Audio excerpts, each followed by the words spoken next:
No siempre se escucha, pero la señal está. Información y actualidad.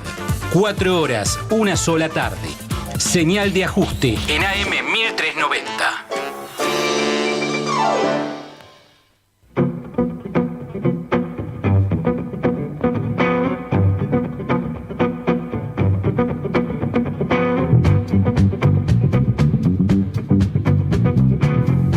Seguimos aquí en Señal de Ajuste y estamos de inauguración. Toda la semana estamos inaugurando. En este caso vamos a inaugurar una columna. Es una columna de género, pero expansiva, prestigiosa, importante, que nos encanta que sea parte de esta Señal de Ajuste. Hablamos de la tarea que desarrollan el Centro Interdisciplinario de Investigaciones en Género. Y aquí tenemos a las protagonistas. ¿Cómo le va? Adriana, ¿cómo va? Acérquense, yo les voy indicando el tema del micrófono. Acérquense al micrófono porque estamos ahí acotados. Adriana Balobra es directora del CININ, del Centro Interdisciplinario de Investigaciones en Género, profesora de enseñanza primaria, licenciada y doctora en Historia de nuestra universidad, investigadora principal del CONICET, y el currículum sigue y es muy extenso. Y Mabel Campagnoli, subdirectora del CININ y doctora en Filosofía, entre otras tantísimas cosas. Tuvimos que hacer una síntesis para no hacerlo tan extenso.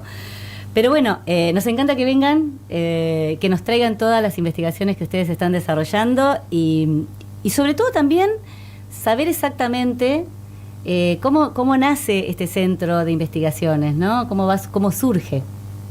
Bueno, gracias por la invitación. El centro está cumpliendo 20 años, así que son 20 años de una historia que tiene un origen allá por el fines del 2005, cuando un conjunto de docentes de la Facultad de Humanidades y Ciencias de la Educación empezaron a ver que cada quien en su campo disciplinar trabajaba temáticas vinculadas a cuestiones de género y se propusieron darle una mayor contundencia académica y con el apoyo institucional forjaron esas bases para el centro que tenemos hoy. Eran otras épocas porque no estaba el movimiento de mujeres que años después tuvo la presencia pública, las demandas específicas, donde también interactuó mucho con la universidad. Claro, no estaba tanto en agenda común, popular. No estaba tanto en agenda, eran trabajos que venían desarrollando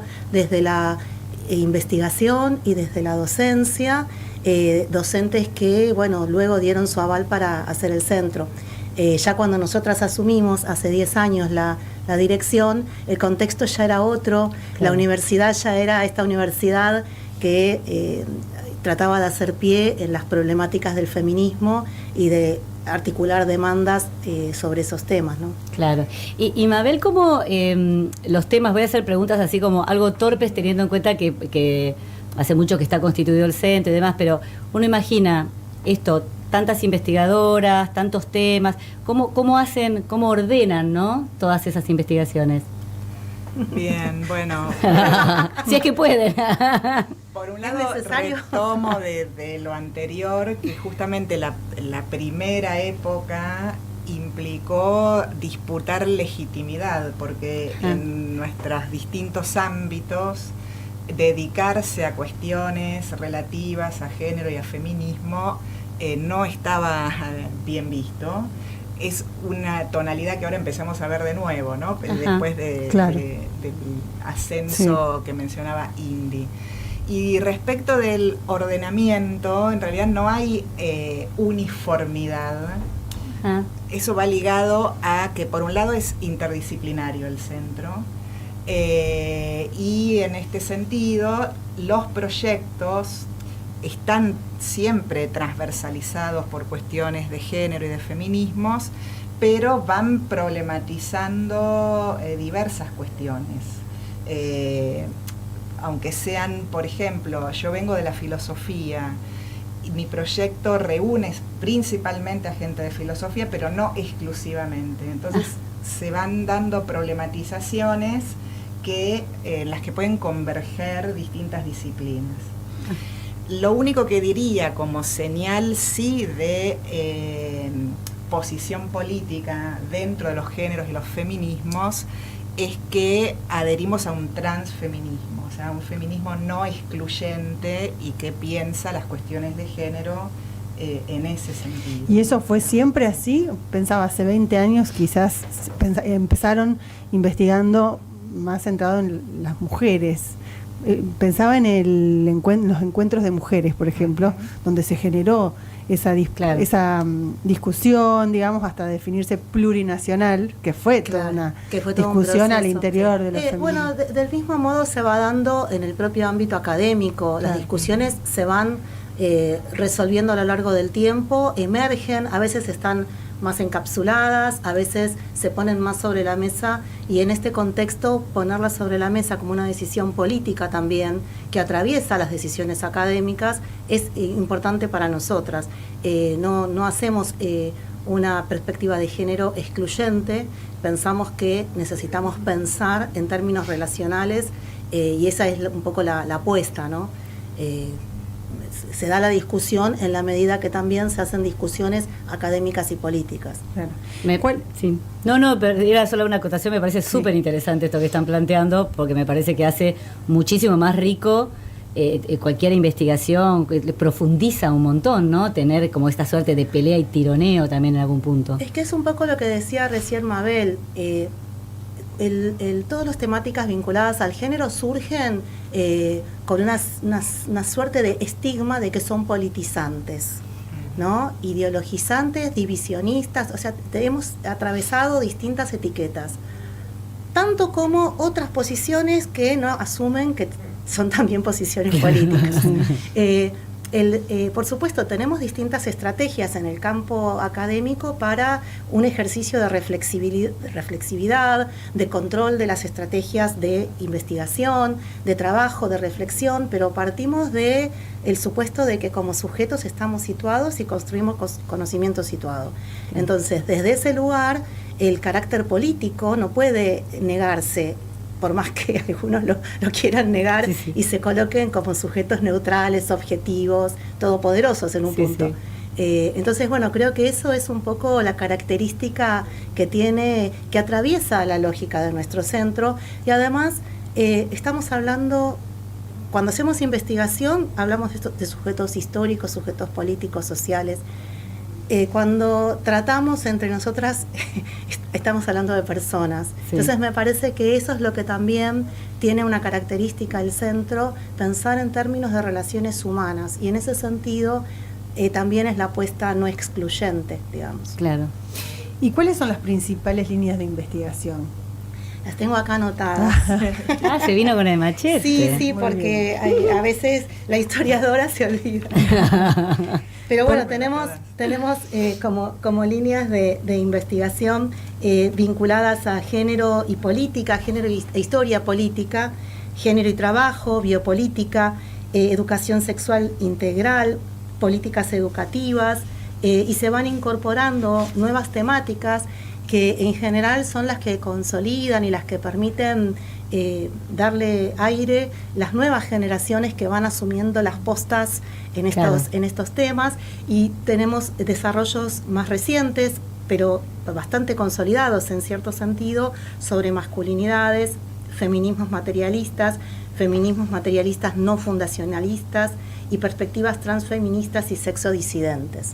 Estas son las líneas que se van consolidando a lo largo del tiempo. Ajá. Un montón. Y es interdisciplinario, por lo tanto son investigadoras e investigadores que son de la Facultad de Humanidades, de la Universidad de La Plata, de la Facultad de Humanidades y de otras facultades también, o de otras universidades. Bueno, la conformación de los proyectos requiere una integración por personas de la propia facultad, pero tenemos bastantes personas que integran o colaboran desde otras facultades, y tenemos una línea bastante importante, aunque ya existe una facultad de psicología, tenemos una línea en psicología bastante importante y que está dando muy buenos frutos el trabajo también, así que son todas también apuestas que fueron ganando lugar y enriqueciendo el campo, un poco como decía Mabel, cosas que para la gente de historia tal vez es obvia, para otra disciplina no, y necesitamos aclarar los términos en los que estamos hablando, y a la inversa, para la gente de filosofía otras cosas se interpretan de una manera y en historia no. Bueno, se generan esas dinámicas de interrogación, ¿no? Que me parece que son las que también te mueven un poco a salir del lugar cómodo, del propio campo disciplinar, donde, bueno, ya más o menos hay una base que compartimos. Pensaba, Mabel, vos vas desde la filosofía, vos, Adriana, desde la historia, y uno dice, claro, la filosofía todo el tiempo lo que hace es pregunta, y la historia a veces busca alguna certeza o intenta pararse en alguna mínima certeza para trazar, ¿no? Sí, no estoy muy segura de si nos hace preguntas también. No tiene siempre las respuestas. No tiene siempre las respuestas, claro. O tiene muchas respuestas por ahí. Sí. Claro, pero construye datos empíricos, que es el problema de la filosofía con lo conceptual, que muchas veces no aterriza en lo propiamente empírico, pero sí orienta conceptualmente la posibilidad de ver dentro de lo empírico.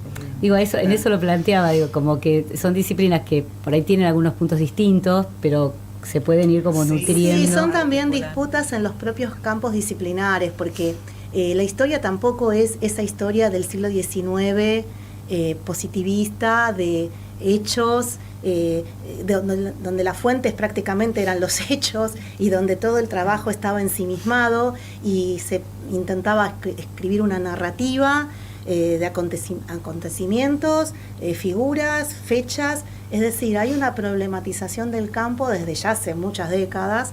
Lo que pasa es que muchas veces la imagen de las disciplinas queda congelada en una foto y no se ve el proceso, no se ve la película, podríamos decir, y tampoco a veces se pueden ver esas disputas. Por ejemplo, una de las primeras disputas que hubo en relación a la historia como disciplina fue el arraigo que tenían los documentos escritos.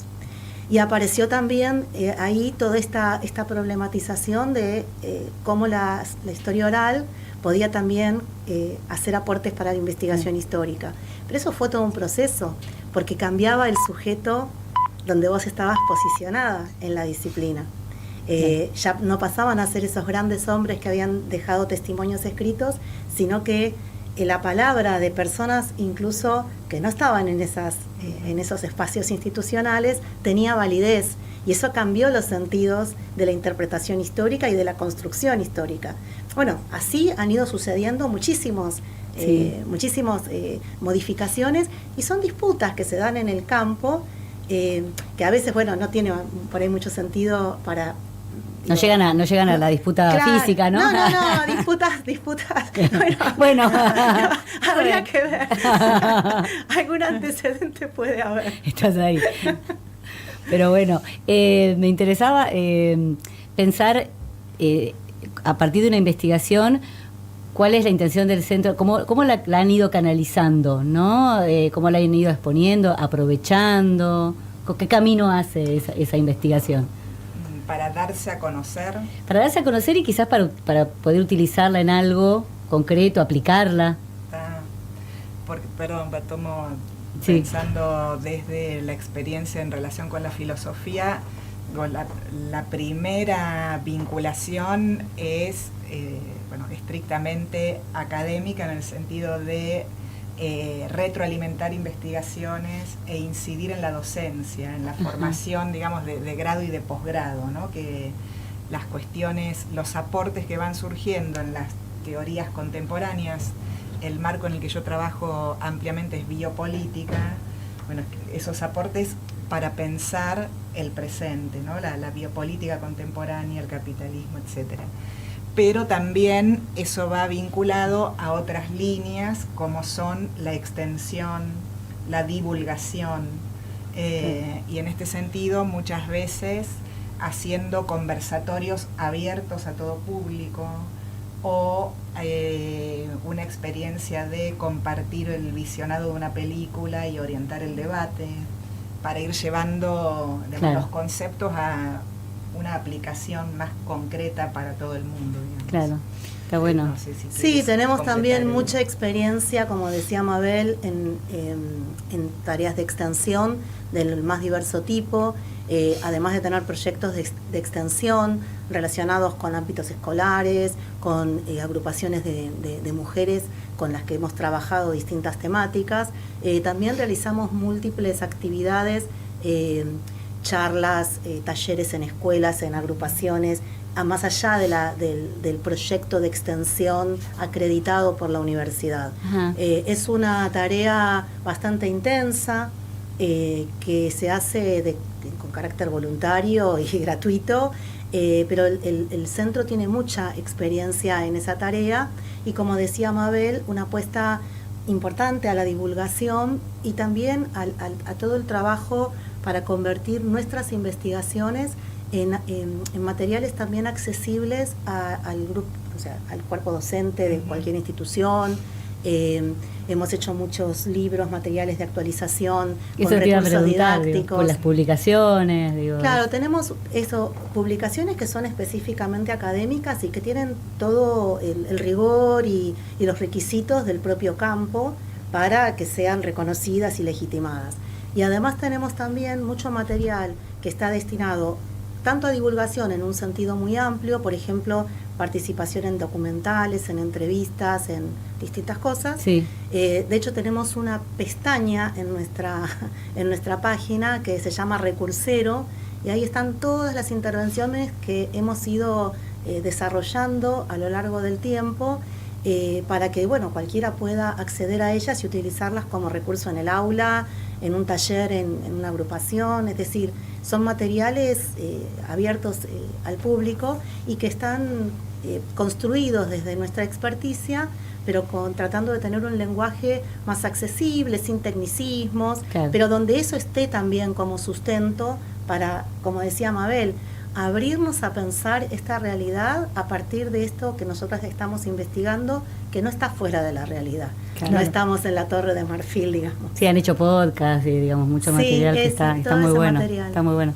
Está bueno esto que dicen de, sin renunciar al objeto de estudio y al estudio mismo, poder por ahí transmitirlo de una manera más amable o más fácil, más sencilla. Es tratar de hacer sencillo sin simplificar. Claro. Porque para simplificaciones ya hay otras personas que simplifican mucho mejor que nosotras, pero no, lo que tratamos es de generar herramientas que nos permitan hacernos preguntas, aunque a veces no tengamos la respuesta. Claro. Mucho de nuestro trabajo tiene que ver con eso. Buscamos respuestas que son provisorias y no son opiniones. Tenemos nuestras opiniones, por supuesto, pero dentro del campo de experticia las construimos con la rigurosidad que nos requiere ese campo de experticia. Pero a su vez también tenemos esta necesidad, diría yo, este interés, esta motivación política de no quedarnos solo en ese campo de experticia, sino también atravesar otras problemáticas, otras estrategias también de diálogo, ¿no? Porque te imponen otras preguntas, otros públicos. Yo pensaba, ¿no?, algo que es medio obvio, pero me parece que hay que traerlo, tiene que ver con el contexto actual. Supongo que desde el centro se han tenido que rearmar o repensar estrategias porque hay una clara dirección de ataque del gobierno nacional hacia las políticas de género, hacia la ciencia, hacia las líneas de investigación que investigan cuestiones de género, sociales. Hay toda una especie de moralidad que trae el gobierno, donde ataca específicamente a las cuestiones, hablando de ideología de género, no de una cuestión donde hay una perspectiva de género, esta cuestión de el transfeminismo. Bueno, ¿de qué manera ustedes, el centro, digamos, si eso afecta, cómo sigue su labor? Eso me interesa porque, por ejemplo, pensaba también en las escuelas, un ataque a la ESI, sin embargo las escuelas siguen aplicando la ESI. Entonces hay una voluntad de docentes de ir hacia materiales donde termina siendo una cuestión social. Para mí se instaló bastante la cuestión de género en la sociedad. Este gobierno no puede desandar todo un camino, pero tiene la intención, sin embargo, de atacar, ¿no? Un poquito eso, cómo lo llevan en el centro. Por un lado, sí, porque pensaba en la ESI, continúa, pero sorteando fuertes dificultades de rechazo, ¿no? Y tener que relegitimarse, sobre todo en el aula. Es algo que nos está pasando. Por un lado, sufrir en redes estigmatización o intentos de insultos, etcétera. Personalizados. Claro. Sí, que la estrategia no es responder para nada, pero sí trabajar contra el constructo ideología de género. Claro. ¿No? Entonces, hemos hecho, por ejemplo, dentro de la Feria de Ciencias que arma la universidad, espacios especiales para pensar el género contra la idea de ideología y dar vuelta a eso pensándolo en términos de odio, o sea, de que lo que se quiere instalar es odio de género. Otras estrategias a la hora de inscribir un nuevo proyecto, hay que hacer algo que habíamos desandado, que es camuflarlo. Ay, claro. O sea, no, el título no puede ser, como en otros tiempos, muy explícitamente posicionado, aunque después en la fundamentación la cuestión esté. Pero son cosas que hay que ir haciendo.